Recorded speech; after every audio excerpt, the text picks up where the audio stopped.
প্রেক্ষিতে আজকে সমগ্র মুসলিম বিশ্বে যা চলছে এবং সমগ্র পৃথিবীতে যা চলছে সেটিকে সামনে রেখে আমি বা আমরা সকলেই যদি চিন্তা করি তাহলে দেখব যে মুসলমানদের কাছে শক্তি, সামর্থ্য, রিসোর্স এগুলোর অভাব নাই। সারা পৃথিবীর সবচেয়ে বেশি মুসলমানদের কাছে আছে। সারা পৃথিবীর সবচেয়ে বেশি তেল মুসলমানদের কাছে আছে। সারা পৃথিবীর সবচেয়ে বেশি গ্যাস মুসলমানদের কাছে আছে। যদি কোনোদিন তেল এবং গ্যাস শেষ হয়ে যায়, যে সৌর বিদ্যুৎ বা সোলার প্যানেল এগুলোর শক্তি তথা সূর্যের শক্তি পৃথিবীর মানুষ কাজে লাগাতে চায়, তো সবচেয়ে বেশি মরুভূমি, সবচেয়ে বেশি রোদ মুসলমানদের কাছে আছে। আর সবচেয়ে শীত, সবচেয়ে ঠান্ডা তাদের কাছে যারা মুসলমান নয়। তথা কোনোদিন যদি সূর্যের শক্তির ভিত্তিতেও ক্ষমতার মানদণ্ড নির্ধারিত হয়, সেখানে মুসলমানেরাও এগিয়ে থাকবে। সমুদ্রের রাস্তায় যদি দেখেন, হরমুজ প্রণালী বলেন, ইয়েমেনের কোনায় যেটা আছে বাব আল মানদেব ওইটা বলেন, সুয়েজ খাল বলেন, যেগুলো সারা বিশ্বের সকল ব্যবসা বাণিজ্যের মূল কেন্দ্র, সেন্টার, এগুলো সকল প্রণালীর উপর আধিপত্য আছে মুসলমানদের। কিন্তু এত বিশাল বিশাল শক্তি, সামর্থ্য এবং ক্ষমতার মালিক হওয়ার পরেও মুসলমানেরা মাজলুম। তার সবচেয়ে বড় কারণ হচ্ছে বিভিন্ন মতবাদ দিয়ে মুসলমানদের বিভক্ত রাখা হয়েছে। জাতীয়তাবাদ দিয়ে, ন্যাশনালিজম দিয়ে, গণতন্ত্র দিয়ে, বিভিন্ন রকমের মতবাদ দিয়ে এক এক মুসলমানকে এক এক অঞ্চলে এমনভাবে বিভক্ত রাখা হয়েছে যাতে এই শক্তিগুলোকে একত্রিতভাবে মুসলমানেরা প্রয়োগ করতে না পারে এবং মুসলমানদের মধ্যেই শত্রুতাকে কন্টিনিউ করা যায়, যাতে হরমুজ প্রণালী, বাব আল মানদেব, সুয়েজ খাল একক কোনো মুসলিম নেতার হাতে না থাকে। আর যত তেল এবং গ্যাসের রিসোর্সগুলো আছে এটাও একক কোনো মুসলিম নেতার হাতে না থাকে, বিভক্ত বিভক্ত, টুকরো টুকরো। তাহলে যখন যাকে যেভাবে ইচ্ছা তখন তাকে সেভাবে ব্যবহার করা যাবে। যখন ইরাকের প্রেসিডেন্ট সাদ্দাম হোসেনের বিরুদ্ধে তাকে ধ্বংস করার দরকার হবে, তখন তার সাথে যার শত্রুতা তৈরি করার দরকার হবে। আবার যখন আরেক দেশকে ধ্বংস করার দরকার হবে, তখন তার সাথে যার শত্রুতা করার দরকার হবে। এই ডিভাইড অ্যান্ড রুল, ভাগ করো এবং শাসন করো, এই যে পদ্ধতি, তো পৃথিবীর সকল সম্ভাবনা থাকার পরেও মুসলমানেরা সবচেয়ে অসহায় এবং সবচেয়ে মাজলুম। তার অন্যতম একটি কারণ হচ্ছে যে সমস্ত ভ্রান্ত মতবাদ দিয়ে মুসলমানদের বিভক্ত রাখা হয়েছে, সে ভ্রান্ত মতবাদগুলো। এবং দ্বিতীয় আরেকটি বড় কারণ, যদিও ইদানিং বহু বক্তব্যে আমি দাজ্জাল, ইমাম মাহদি, ইয়াজুজ মাজুজ এগুলো নিয়ে আলোচনা করেছি, সেক্ষেত্রে আমি দেখেছি মানুষের মধ্যে একটা মনের ইচ্ছা লক্ষ্য করা যায় যে মানুষ, আমার ধারণা যে সাধারণ মুসলমানদের যদি এই অবস্থা হয় তাহলে অন্য সব জায়গায় সকলের একই অবস্থা, যে সবাই এই মনে করে বসে আছে যে হ্যাঁ আমার তো কিছু করার দরকার নাই, ইমাম মাহদি আসবে উনি সব করবে, ঈসা আলাইহিস সালাম আসবে উনি সব করবে, তাহলে অন্য মুসলমানদের আর মুসলিম নেতাদের আর কোনো করণীয় নাই। এই চিন্তা যদি সুলতান মোহাম্মদ আল ফাতেহ করতেন তাহলে উনি মাটির উপর, পাহাড়ের উপর দিয়ে জাহাজ চালাতে পারতেন না। উনি কিন্তু ইস্তাম্বুল বিজয় করার সময় মাটির উপর দিয়ে জাহাজ চালাইছে, পানির উপর দিয়ে নয়। মানে যখন সকল রাস্তা বন্ধ হয়ে গেছে, যখন সবাই হাল ছেড়ে দিয়েছে যে না এবারও ইস্তাম্বুল বিজয় সম্ভব নয়, ইস্তাম্বুল বিজয় করার জন্য, তুরস্ক বিজয় করার জন্য একদম আল্লাহর নবীর যুগ থেকে সুলতান মোহাম্মদ আল ফাতেহের যুগ পর্যন্ত অসংখ্য মুজাহিদ বাহিনী চেষ্টা করেছে, কেউ পারেনি। কেন? এটা খ্রিস্টানদের সবচেয়ে, যেমন আজকের ইতালির রাজধানী রোম, এরকম বাইজেন্টাইন এম্পায়ারের রাজধানী হচ্ছে তুরস্কের রাজধানী কনস্টান্টিনোপল, কুস্তুনতুনিয়া, ইস্তাম্বুল। এটা বিজয় করা এত সহজ নয়। তো যখন সবাই হাল ছেড়ে দিয়েছে তখনও সুলতান মোহাম্মদ আল ফাতেহ স্বপ্ন দেখছেন যে না ইস্তাম্বুল বিজয় সম্ভব। তো যাওয়ার যে কোনো রাস্তা নাই, তবু তাহলে মাটির উপর দিয়ে জাহাজ চলবে। মাটির উপর দিয়ে কেমনে জাহাজ চলবে? তো বলে নিচে কাঠ বিছাও, কাঠের উপর তেল লাগাও, আর তার উপরে জাহাজ উঠাও, তেলের ঘর্ষণে জাহাজ টেনে নিয়ে যাও। তেলের ঘর্ষণে জাহাজ টেনে নিয়ে গিয়ে এমন জায়গায় জাহাজ নামাও যেখানে শত্রু কল্পনাও করেনি যে এখানে জাহাজ নামতে পারে। তুমি যদি চিন্তা করতেন যে না, ইস্তাম্বুল বিজয় করার কাজ তো ইমাম মাহাদির, কেন হাদিসে কিন্তু আছে যে কিয়ামতের পূর্ব মুহূর্তে ইস্তাম্বুল বিজয় হবে। ইস্তাম্বুল বিজয়ের কাজ যেহেতু ইমাম মাহাদির, তা আমার করে কি লাভ? আমার করে তো কোনো লাভ নাই। আর সুলতান সালাহুদ্দিন আইয়ুবী যদি মনে করতেন যে মসজিদে আকসা আমি আর কি করতে বিজয় করবো, এই তো ইমাম মাহাদির কাজ, তাহলে এখনো ওই খ্রিস্টান ক্রুসেডারদের হাতেই মসজিদে আকসা থাকতো। তো রাসূলুল্লাহ সাল্লাল্লাহু আলাইহি ওয়াসাল্লাম আমাদের যে থিওরি শিখিয়েছেন, সেই থিওরিটা হচ্ছে, তোমরা যদি দেখো যে সূর্য পশ্চিম দিকে ঠিকই উঠে গেছে, মানে কিয়ামত হয়ে গেছে, তারপরেও যদি তোমার হাতে একটা গাছের চারা থাকে, তাহলে ওটাকে লাগাও। এর নাম হচ্ছে প্রোডাক্টিভিটি। মানে অলস হাত ছেড়ে দিয়ে বসার কোনো সুযোগ নেই। সদা সর্বদা নিজের সময়কে কাজে লাগানো, উঁচু হিম্মত, সৎ সাহস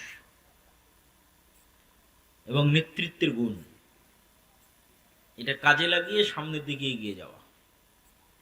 জি না, আপনি হাতের সাথে হাত লাগিয়ে বসে রাখলেন, যেখানে পশ্চিম দিকে সূর্য উঠে গেছে, তখন রাসূল সাল্লাল্লাহু আলাইহি ওয়াসাল্লাম বলতেছে না, তোমার হাতে যদি কোনো বীজ থাকে, চারা থাকে, রোপণ করার মতো করো।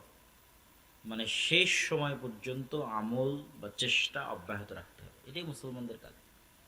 কেন কেউ জানে না কখন ইমাম মাহদি আসবে, কখন দাজ্জাল আসবে, কখন কিয়ামত হবে, নির্ধারিত সময় কেউ জানে না। হবে এ কথা ঠিক, হবেই হবে, এটাই নিশ্চিত, কিন্তু ওটার অপেক্ষায় আপনার আর কোনো কাজ নাই, এটা হলো না তথা আমাদের ইয়াং জেনারেশন, আমাদের মুসলিম উম্মাহ, তাদের কাজ আছে। জ্ঞানে বিজ্ঞানে তাদেরকে সামনের দিকে এগিয়ে যেতে হবে এবং চেষ্টা অব্যাহত রাখতে হবে। যেই মুহূর্তে মুসলমানদের হাতে মোগল সাম্রাজ্য এবং যেই মুহূর্তে উসমানী খেলাফত, এই সুলতান মোহাম্মদ আল ফাতেহেরই পরবর্তীতে উসমানী খেলাফত আরও বৃহৎ আকার ধারণ করে তুরস্ক থেকে, সেই মুহূর্তে ইউরোপ জ্ঞান এবং বিজ্ঞান চর্চা কেবল শুরু করছে। 1800 শতক, 1700 শতক কেবল জ্ঞান বিজ্ঞানের চর্চা শুরু করেছে। নতুন নতুন কামান, গোলা বারুদ, গুলি, ঠিক আছে, এগুলো, তারপরে যুদ্ধ জাহাজ, এগুলো কেবল নতুন নতুন আবিষ্কার করতেছে। তো তখন যদি মুসলমানেরা, এই উসমানীয় খেলাফতের মুসলমানেরা অথবা ভারতের মোগল শাসকেরা চিন্তা করতে যে না, আমরাও জ্ঞান এবং বিজ্ঞানে বিনিয়োগ করব, এরা এটা করেনি। তখন ওই উসমানী শাসকেরাও এবং মোগল শাসকেরাও এরা সব টাকা পয়সা ব্যয় করেছে বিশাল বিশাল ইমারত তৈরিতে, কারুকার্য খচিত তাজমহল, মসজিদ, আরো প্রাসাদ, ভবন, উন্নত উন্নত ইঞ্জিনিয়ারিং, শৈল্পিক কেমনে বিল্ডিং বানানো যায়, এটার পিছনে সব টাকা পয়সা শেষ করে দিয়েছে। তো তাজমহলের পিছনে যা টাকা ব্যয় করেছে, ওই টাকা যদি ভারতের মুসলমানদের সন্তানদের জ্ঞানের পিছনে ব্যয় করা হতো, তাহলে হয়তো মোগল সাম্রাজ্যের পতন নাও হতে পারতো। আল্লাহ আলম, আল্লাহ ভালো জানে। হয়তো যখন ব্রিটিশরা এই দেশে এসেছিল, তখন হয়তো তাদের মতো শক্তি সামর্থ্য মুসলমানদেরও থাকতো লড়াই করার মতো। তো একই অবস্থা আজকে মুসলমানদের বিরাজ করছে। এই যে মুসলমানদের তেল আছে, গ্যাস আছে, টাকা পয়সা আছে, রিসোর্স আছে, সমুদ্রের প্রণালী আছে, কিন্তু এই টাকা পয়সাগুলো মুসলমানেরা কি করতেছে? বিশাল বিশাল উঁচু উঁচু বিল্ডিং, পর্যটন খাত, যে আমরা পর্যটন খাতকে উন্নত করব, পর্যটন খাতের পিছনে ব্যয় করব, মানুষ আসবে ঘুরতে, এখান থেকে আমরা ইনকাম করব। এই যেটার পিছনে ব্যয়, জ্ঞান এবং বিজ্ঞান শিখার পিছনে কোনো ব্যয় আছে, কিন্তু ওই মাপের ব্যয় নাই যে না, আমার মূল টার্গেট জ্ঞান বিজ্ঞান। তো কিরকম ভয়াবহ পরিস্থিতির মুখোমুখি হতে পারে মুসলমানেরা, তা তো চোখের সামনেই দেখা যাচ্ছে। তো এই জন্য আমাদেরও নিজ নিজ সাধ্যের জায়গা থেকে যে না, হ্যাঁ, আমি আমি আমার জায়গা থেকে কি করতে পারি, আমাদেরকেও আমাদের জায়গা থেকে দুটো কাজ করতে হবে। সৎ নেতৃত্ব কিভাবে তৈরি হবে তার প্র্যাকটিস, জ্ঞান এবং বিজ্ঞানে কিভাবে আমরা সামনের দিকে এগিয়ে যাব তার চেষ্টা। আমাদের বিশ্ববিদ্যালয়গুলোর অবস্থা আরো শোচনীয়। আরব বলেন, পারস্য বলেন, তারা তারা মোটামুটি তাও কিছু আছে, আমাদের দেশে তাও না। এখানে অতটুকুও নাই, এখানে শুধু চেতনা বিক্রি হয়, সভাপতি আর সহসভাপতি পদ বিক্রি হয়, আর দলীয় এবং ছাত্র রাজনীতি এবং অস্ত্র মারামারি গন্ডগোল এটাই শেখানো হয়। এবং সেখান থেকে বের হয় চাঁদাবাজ, সেখান থেকে বের হয় সন্ত্রাস, সেখান থেকে বের হয় দুর্নীতিবাজ। দেশের জন্য কিছু করবে এরকম প্রজন্ম তৈরি হয় না। ফলত 52 বছরও এই দেশে বলার মতো কিছু নাই, যে এই দেশের কিছু হয়েছে, কিছু আছে, এরকম নাই। না ডিফেন্স সিস্টেম, না সামরিক খাত, না অন্য আর কোনো জ্ঞান গবেষণা। কোথাও কোথাও বাংলাদেশ বলতে পারবে না যে না এই জায়গায় আমি নিজের পায়ে দাঁড়িয়ে আছি। তো এই যে আমাদের ভয়াবহ অবস্থা, এটার থেকে বের হওয়ার জন্য পড়াশোনা, জ্ঞান বিজ্ঞান এবং নেতৃত্বের গুণাবলীর বিকাশ। নেতৃত্বের গুণাবলীর বিকাশ কিভাবে হবে? আগের বহু বক্তব্যে তুলে ধরা আছে যে সত্যবাদিতা এবং ন্যায়পরায়ণতাই হচ্ছে নেতৃত্ব বিকাশের একমাত্র রাস্তা। যে কোনো মানুষ চিন্তা করবে যে আমি শতভাগ সত্য বলবো এবং শতভাগ ন্যায় প্রতিষ্ঠা করব, সেই নেতা। প্রথমে কোথায় করতে হবে? প্রথমে পরিবারে, তারপরে কোথায় করতে হবে? আশেপাশে। পরিবারে আমি আমার স্ত্রীকে হক দেই না, মানে আমি নেতা নই, আমার মধ্যে নেতৃত্বের যোগ্যতা নাই, আমাকে দিয়ে আল্লাহ সুবহানাহু ওয়া তাআলা নেতৃত্বের খেদমত নেবেন না। বাবা মায়ের কথা শুনি না, বাবা মায়ের হক আদায় করি না, মানে আমি নেতা নই। নিজের বোনকে পিতার সম্পত্তিতে ন্যায়ের সাথে ভাগ দেইনি, তার মানে আমি নিজেই জালেম, আমি ন্যায় প্রতিষ্ঠাকারী নই। তাহলে নেতা তৈরি হয় এই দুইটা জিনিসের উপর ভিত্তি করে, সত্য বলা এবং ন্যায় প্রতিষ্ঠা করা। তা আমরা মসজিদ মাদ্রাসায় সালাত, সিয়াম, হজ, যাকাত, দোয়া দরুদ সবই শিখিয়েছি, কিন্তু দেখবেন ওখান থেকে বের হয়ে ওই আলেম, ওই মাওলানা, মাদ্রাসা শিক্ষক, ইসলামী দলের নেতা কর্মী, কারোর মধ্যেই এই দুটো গুণের নাই, সত্যবাদিতা নাই, ন্যায় নিষ্ঠা নাই। সালাত, সিয়াম, হজ, যাকাত আছে, ফলত সেও আর নেতা হতে পারতেছে না। কিন্তু নেতা হতে হলে তাকে এই দুটো গুণ লাগবে। আমরাও নেতা হতে পারতেছি না এই দুটো গুণের অভাবে।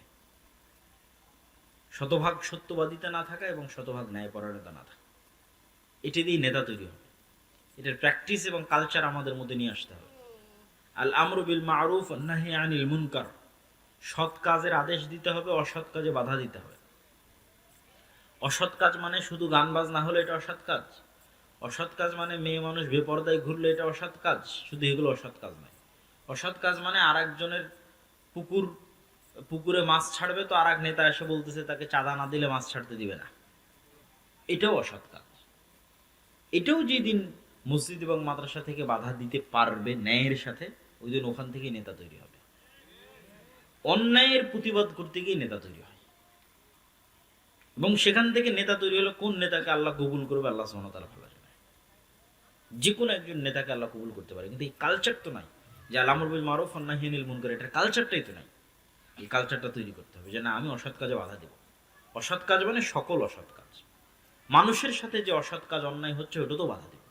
এই বাধা দিতে গিয়ে আপনি নেতা হয়ে যাবেন, আর বাধা না দিয়ে চুপচাপ থাকবেন, কোনোদিন নেতা হতে পারবেন না, নেতা হওয়া সম্ভব নয়। আর জ্ঞান এবং বিজ্ঞানের ক্ষেত্রে অন্তত ন্যূনতম আমাদের যে মসজিদগুলো আছে, এই মসজিদগুলোকে তো আমরা অন্তত জ্ঞানের কেন্দ্র তৈরি করতে পারি। ইসলামে মসজিদ শুধুমাত্র 5 ওয়াক্ত সালাতের জন্য তারপর বন্ধ, এরকম ইতিহাস নাই। রাসূল সাল্লাল্লাহু আলাইহি ওয়াসাল্লামের যুগেও ছিল না, তার আগেও ছিল না। ইসলামে মসজিদই হচ্ছে সোশ্যাল কালচারাল সেন্টার। এবং এটা আমি আরো ভালোভাবে ফিল করেছি, ইউরোপ এবং আমেরিকায় অনেক জায়গায় দেখবেন মসজিদ নামে অনুমোদন নাই, সব জায়গায় কালচারাল সেন্টার নামে অনুমোদন। Islamic cultural centre, Mohammadia cultural centre, সালাফি কালচার, ওটা কিন্তু মসজিদ। কিন্তু গভর্নমেন্ট থেকে পারমিশন নিয়েছে কি হিসেবে? কালচারাল সেন্টার হিসেবে। তার মানে গভর্নমেন্টের দৃষ্টিতে এই মসজিদটা একটা কালচারাল সেন্টার। এইটাই ইউরোপ আমেরিকার গভর্নমেন্টের রুলস অনুযায়ী যে হ্যাঁ এটা একটা কালচারাল সেন্টার, মুসলমানরা তাদের কালচার প্র্যাকটিস করবে কোথায়? মসজিদে, ফলত এটা কালচার সেন্টার, কমিউনিটি।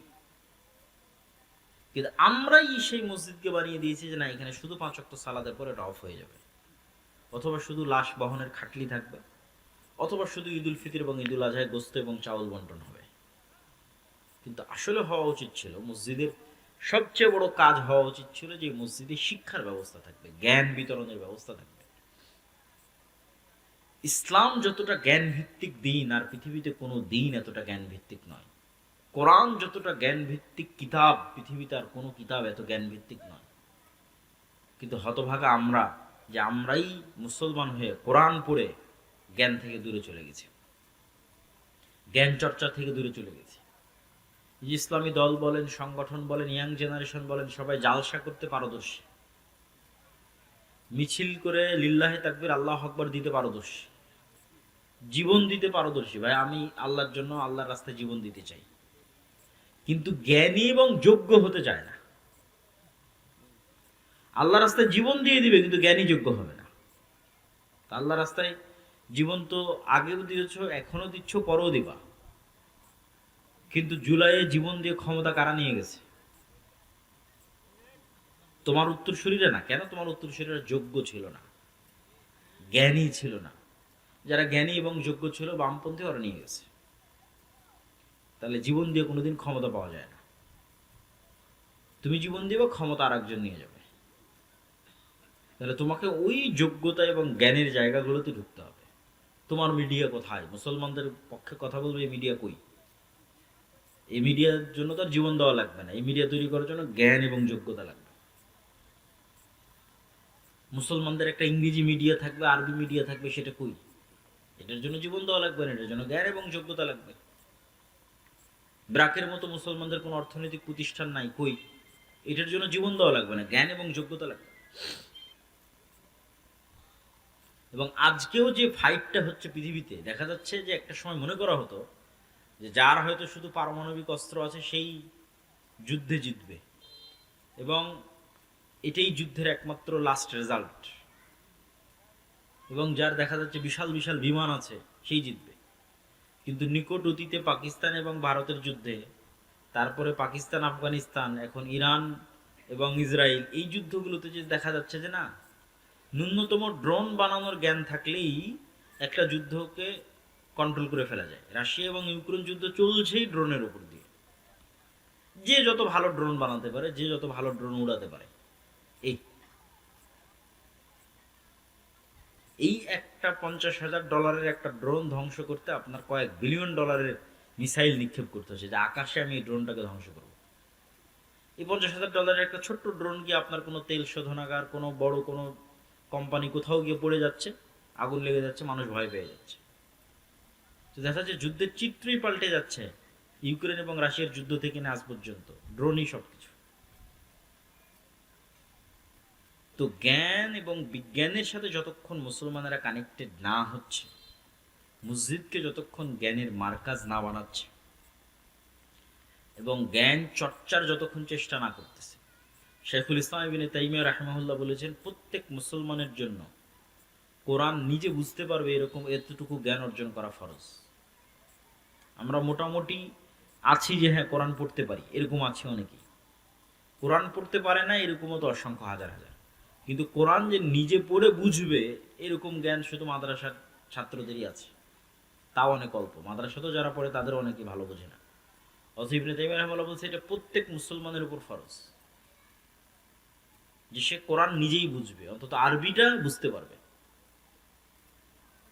নাহলে তো পরিবর্তন হবে না। পরিবর্তন হওয়ার জন্যই আল্লাহ কোরআন দিয়েছে, আপনার অন্তরে প্রভাব বিস্তার করার জন্যই আল্লাহ সুবহানাহু ওয়া তাআলা কোরআন দিয়েছে। এটা যদি আপনি যতক্ষণ নিজে ফিল এবং অনুভব না করতে পারবেন, আপনি হেদায়েতের রাস্তা পাবেন না।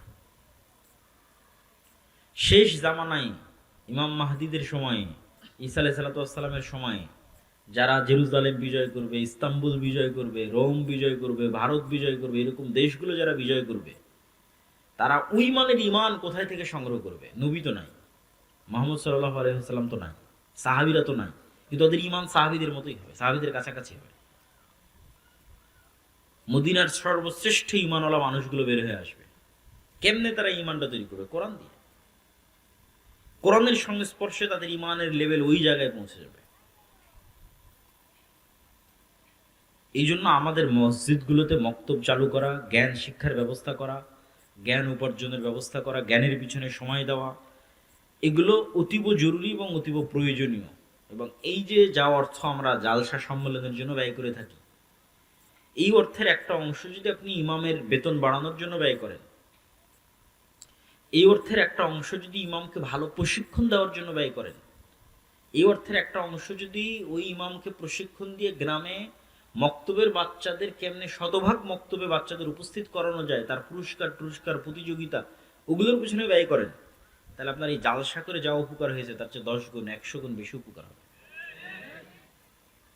শুধু এই ছোট্ট ছোট্ট পদক্ষেপগুলো, যে না আমার মসজিদের ইমাম হবে খুবই যোগ্যতা সম্পন্ন, ফলত একটা ভালো বেতন দিতে হবে, এই ইমাম সাহেবকে আমি আরো অনেক ট্রেনিং করাতে চাই, ইমাম সাহেবকে আমি মসজিদে মক্তব চালাতে চাই, গ্রামের সব বাচ্চা যেন এই মক্তবে আসে, তার জন্য বিভিন্ন রকমের পুরস্কার, চকলেট ইত্যাদি, সাইকেল ইত্যাদি বিতরণের ব্যবস্থা করতে চাই, যাতে পুরো গ্রামের একটা বাচ্চাও কোরআন এবং দ্বীনের জ্ঞান থেকে দূরে না থাকে। এটা সবচেয়ে স্থায়ী, পার্মানেন্ট এবং দীর্ঘমেয়াদী।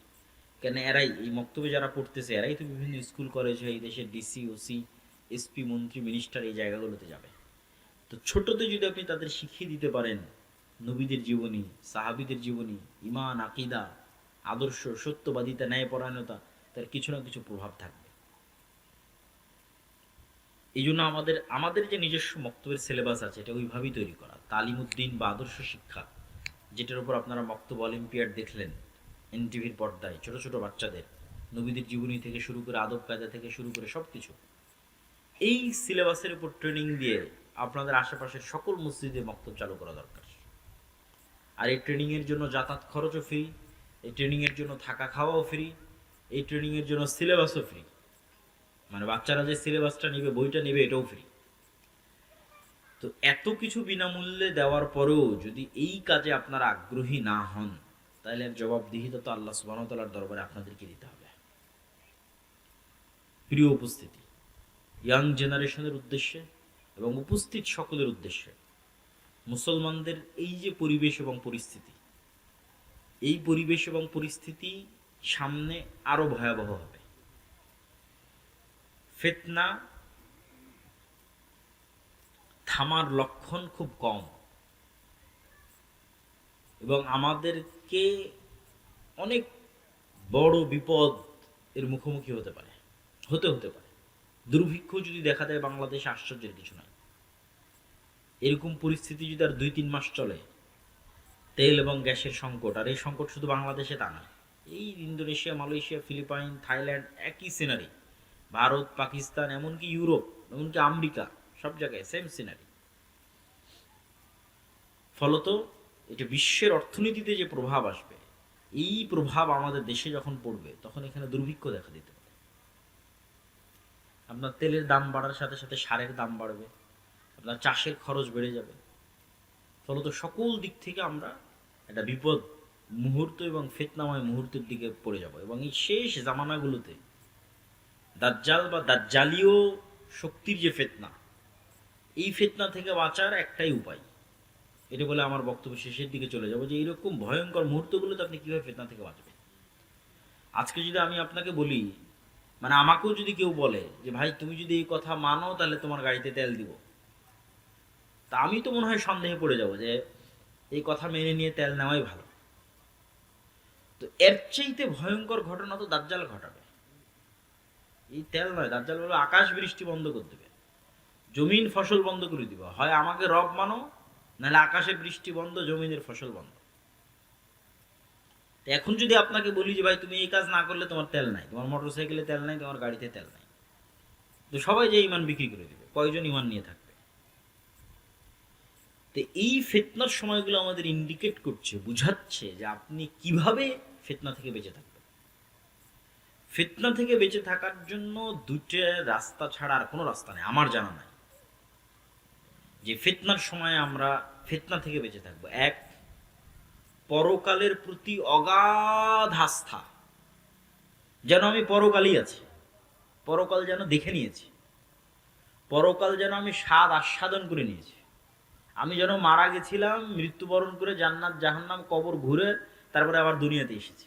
পরকালের প্রতি এই লেভেলের অগাধ আস্থা। আব্দুর রহিম যে মৃত্যু এবং কবরের বর্ণনা শোনাচ্ছিল, জান্নাত জাহান্নামের বর্ণনা শোনাচ্ছিল, এটার প্রতি যতক্ষণ অগাধ আস্থা তৈরি না হবে ততক্ষণ আপনি দুনিয়া বিসর্জন দিতে পারবেন না। দুনিয়া তখনই বিসর্জন দিতে পারবেন যখন জান্নাতে আপনার জায়গাটা দেখতে পাবেন যে জান্নাত হচ্ছে আসল জীবন। আমাল হায়াতুদ দুনিয়া ইল্লা লাইবুন ওয়া লাহু, দুনিয়া তো খেল তামাশা মাত্র। ওমা ইনদাল্লাহ খায়রুন ওয়া বাক, আল্লাহর নিকটে যা আছে ওটাই উত্তম এবং ওটাই চিরস্থায়ী। এই পরকাল দেখতে পাওয়ার কারণে আসহাবুল হুদুদের সম্ভব হয়েছিল আগুনে ঢুকে যাওয়া। সূরা বুরুজের মধ্যে আসসামা ইযাতিল বুরুজ আল ইয়াউমিল মাউউদ ওয়া শাহিদু ওয়া মাশহুদ কুতিলা আসহাবুল হুদুদ, যে তাদের বলা হলো হয় ঈমান ছাড়ো না হয় আগুনে ঢোকো। তোরা আগুনে ঢুকে গেছে, তো কেমনে সম্ভব যে আপনি আগুনের মধ্যে স্বেচ্ছায় ঢুকে জ্বলে পুড়ে যাবেন? তখনই সম্ভব যখন আপনি আগুনের মধ্যে জান্নাত দেখতে পাবেন। আর ওই আগুন থেকে পিছনে যখন জাহান্নাম দেখতে পাবেন, যে আমি যদি আগুনে না ঢুকি, ঈমান ত্যাগ করি, তাহলে পিছনে আমার বাড়ি ঘরে আসলে জাহান্নামের আগুন অপেক্ষা করছে। এটা যখন আপনি স্বচক্ষে দেখতে পাবেন যে এই সামনে যে আগুন জ্বলতেছে এটা তো জান্নাত, তখন ঢুকে যাবেন। এই সেম ঘটনা দাজ্জাল ঘটাবে, বলবে দাজ্জালের জান্নাত জাহান্নাম, দাজ্জালের জাহান্নাম জান্নাত। পরকালের প্রতি অগাধ আস্থা ছাড়া আপনি ঈমান বাঁচাতে পারবেন না। সামান্য কিছুর বিনিময়ে ঈমান বিক্রি করে দেবেন, 1 টাকা অবৈধ 1 টাকার লোভে, সামান্য অর্থের লোভে, সামান্য ফসলের লোভে, সামান্য খাবারের লোভে।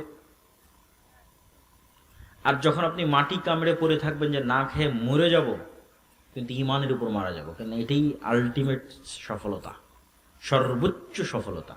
ঈমানের উপর মরতে পারা এটাই সফলতা, দুনিয়া অর্জন করা সফলতা নয়। তাহলে পরকালের উপর অগাধ আস্থা ছাড়া শেষ জামানার ফিতনা থেকে বাঁচা সম্ভব নয়। 2, আল্লাহর ক্ষমতা এবং শক্তি সম্পর্কে জ্ঞান অর্জন। আল্লাহর ক্ষমতা, শক্তি, সাহায্য, তাওহীদ, এগুলো দিয়ে কোরআন পরিপূর্ণ। 3, সালাতের উপর অটল থাকা। তাওহীদ কত গুরুত্বপূর্ণ যে ইব্রাহিম আলাইহিস সালাতু ওয়াস সালাম আল্লাহ সুবহানাহু ওয়া তাআলার নিকটে দোয়া করছেন, রব্বি জাআল হাযাল বালাদা আমিনা ওয়াজনুবনি ওয়া বানিয়া আন না'বুদাল আসনাম। হে আল্লাহ, এই মক্কা শহরকে নিরাপদ করে দেন, আর আমার পরবর্তী বংশধর যেন কেউ মূর্তি পূজক না হয়, মানে শিরক না করে। আরো একটা দোয়া কি করছেন, রব্বি জাআলনি মুকিমাস সালাহ ওয়া মিন যুররিয়াতি। আল্লাহ, আমি যেন কোনোদিন বেনামাজি না হই, আমার পরবর্তী বংশধর যেন বেনামাজি না হয়। তাহলে পরকালের উপর অগাধ আস্থা, আল্লাহর উপর ঈমান এবং সালাত, এই 3টে জিনিস যদি মুসলমান মজবুত ভাবে আঁকড়ে ধরে থাকে, তাহলে পৃথিবীর কোনো শক্তি মুসলমানদের পরাজিত করতে পারবে না। পরাজিত করতে না পারা মানে এই নয় যে আপনাকে ক্ষমতার থেকে ফেলে দিল। পরাজিত করতে না পারা মানে আপনার ঈমান কিনতে পারেন, এটাই পরাজিত না করা। কেননা দাজ্জাল যখন আসবে, সব ক্ষমতা তো দাজ্জাল নিয়েই নিবে। তাহলে কি মুমিনরা পরাজিত হয়ে গেল? সব ক্ষমতা যে দাজ্জাল নিয়ে নিল, তো মুমিনরা পরাজিত হয়ে গেল? আল্লাহর নবী বলছেন, শামের আকাবা, শামের গিরিপথের মধ্যে একদল মুসলমান অপেক্ষা করবে, যারা ক্ষুধার তাড়নায় তাদের ধনুক পর্যন্ত জ্বালিয়ে খাবে। দাজ্জালের ফিতনার সময় কোনো খাবার থাকবে না। তো ওই মুমিন মুসলমানেরা পরাজিত না, ওর ঈমান যে দাজ্জাল কিনে নিতে পারেনি, এটাই হলো ওদের সফলতা। ওরা বিজয়ী, দাজ্জাল পরাজিত।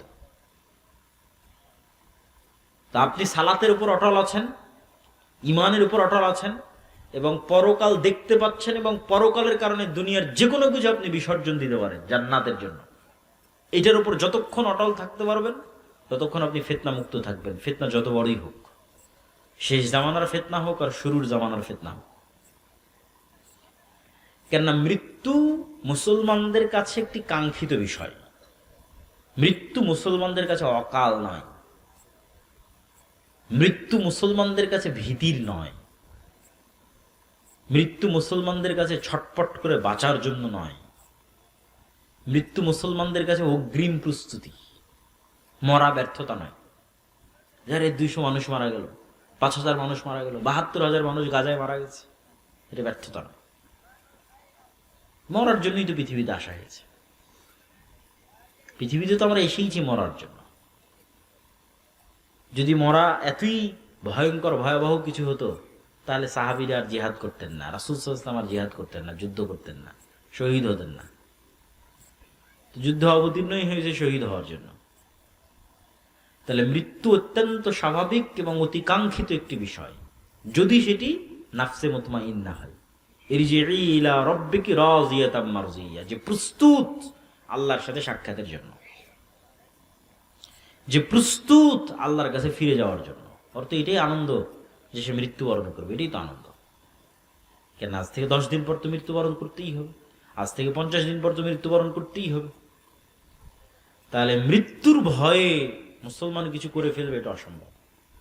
বরং মুসলমান মৃত্যুকেই আলিঙ্গন করবে, কিন্তু তার ঈমান, তার সালাত, তার পরকালের প্রতি বিশ্বাস, এগুলো বিসর্জন দিবে না, এটাই শান্তি। এই জন্য 1 টাকাও অবৈধ অর্থের প্রতি লোভ থাকা যাবে না। আপনার যদি 1 টাকা অবৈধ অর্থের প্রতি লোভ থাকে, আপনি পৃথিবীর এই ফিতনা থেকে বাঁচতে পারবেন না। দাজ্জালের ফিতনা থেকে বাঁচা আপনার পক্ষে সম্ভব নয়। কেন আপনি ওই 1 টাকা অবৈধভাবে উপার্জন করেছেন, মানে আপনি 1 টাকার কাছে বিক্রি হয়ে যাবেন। এই জন্য আপনি 1 টাকা অবৈধভাবে উপার্জন করেছেন। তাহলে ওই 1 টাকা আপনাকে দাজ্জাল দিলে আপনি ওটাও নেবেন, যে ঠিক আছে তোমারটাই নেই, কেন আমার 1 টাকার দরকার। আর যদি আপনি শতভাগ হালালের উপর টিকে থাকতে পারেন, তাহলে বোঝা যাবে যে হ্যাঁ, ঈমান নিয়ে ফাইট করার মতো ঈমান এই পৃথিবীতে, ঈমান নিয়ে ফাইট করার মতো ঈমান আপনার আছে, যে আপনি শতভাগ হালালের উপর টিকে আছেন এবং হারামের ফাঁদে পা দেননি। তো আমি আমার বক্তব্য দীর্ঘায়িত করতে চাচ্ছি না। এই সংক্ষিপ্ত আপনাদের জন্য উপদেশ এবং নাসিহার সারমর্ম কি? এই সংক্ষিপ্ত উপদেশ এবং নাসিহার সারমর্ম হচ্ছে, মুসলমানদের জ্ঞান এবং বিজ্ঞানে সামনের দিকে এগিয়ে যেতে হবে, মসজিদগুলোকে জ্ঞানের মারকাজ বানাতে হবে এবং মসজিদ ভিত্তিক দিন চর্চার চেষ্টা করতে হবে, নেতৃত্বের কালচার তৈরি করতে হবে, আমর বিল মারুফ ওয়ান নাহি আনিল মুনকার, সৎ কাজের আদেশ, অসৎ কাজে বাধা দিতে হবে। অসৎ কাজ মানে সকল ধরনের অসৎ কাজ, নেতা মানে ন্যায়পরায়ণ সত্যবাদী, এটা হওয়ার কালচার তৈরি করতে হবে। আর শেষ জামানার ফিতনা থেকে বাঁচার জন্য ঈমান, সালাত এবং পরকালের প্রতি অগাধ আস্থা, এই বিশ্বাসগুলো নিয়ে আমাদের পৃথিবী থেকে বিদায় নেওয়ার চেষ্টা করতে হবে। আল্লাহ সুবহানাহু ওয়া তাআলা আমাদের তৌফিক দান করুক, আল্লাহুম্মা আমিন। আপনাদের যদি কোনো প্রশ্ন থাকে, আমি সেই প্রশ্নগুলোর উত্তর দেওয়ার চেষ্টা করবো ইনশাআল্লাহ। রাত এই জন্য গভীর করলাম না যে ফজরের সালাতে সবাইকে উঠার চেষ্টা করতে হবে, বলেন ইনশাআল্লাহ। ঈসা আলাইহিস সালাতু ওয়াস সালাম ফজরের সালাতে অবতীর্ণ হবে, তো যে ফজরের সালাতে থাকবে না, অসম্ভব নয় ঈসা আলাইহিস সালামের সাথে সঙ্গী হওয়ার। আল্লাহ কবুল করুক আমাদের। কোনো প্রশ্ন থাকলে আপনারা করতে পারেন, যদি লিখিত অথবা মৌখিক।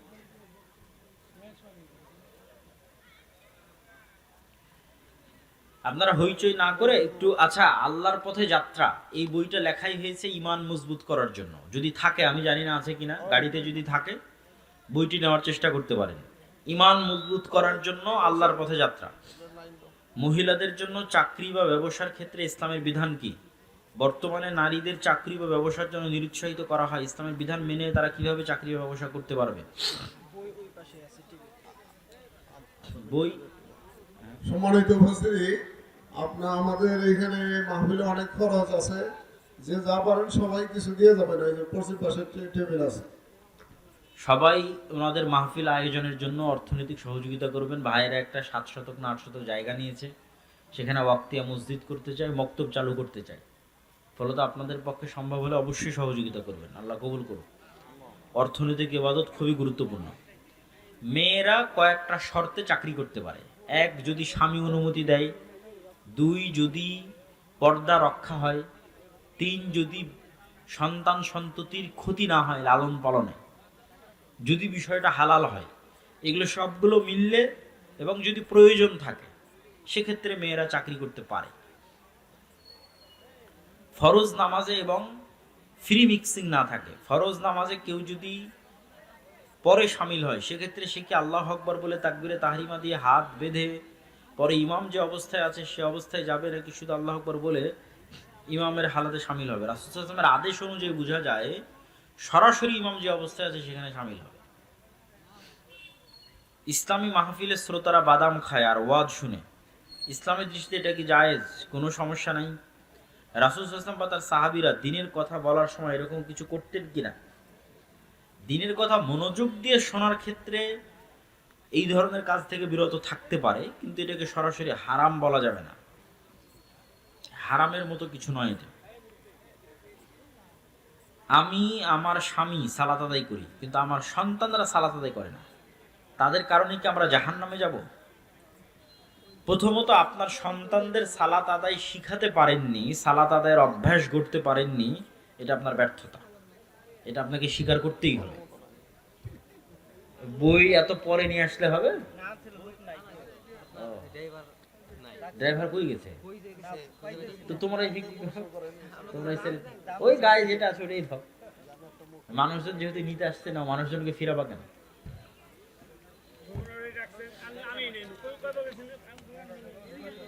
তো আপনি আপনার সন্তানদেরকে বই যারা নিতে চান তারা স্টেজে আসতে পারে। আপনি আপনার সন্তানদেরকে সালাত শিখাতে পারেননি, এটা আপনার ব্যর্থতা। এখন কি করণীয়? রাসূল সাল্লাল্লাহু আলাইহি ওয়াসাল্লামের আদেশে বোঝা যায় 10 বছর বয়স হয়ে গেছে, সালাত আদায় করে না, এরকম সন্তানকে পিটতে হবে।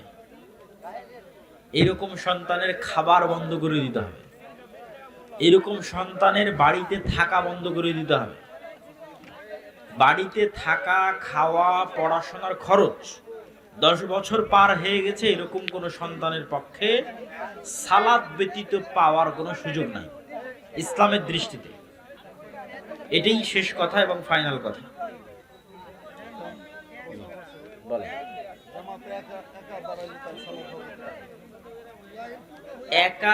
একা দাঁড়ালে যদি কাউকে সঙ্গী না পায় তো সামনের লাইন থেকে টানার দরকার নাই, একাই দাঁড়াবে।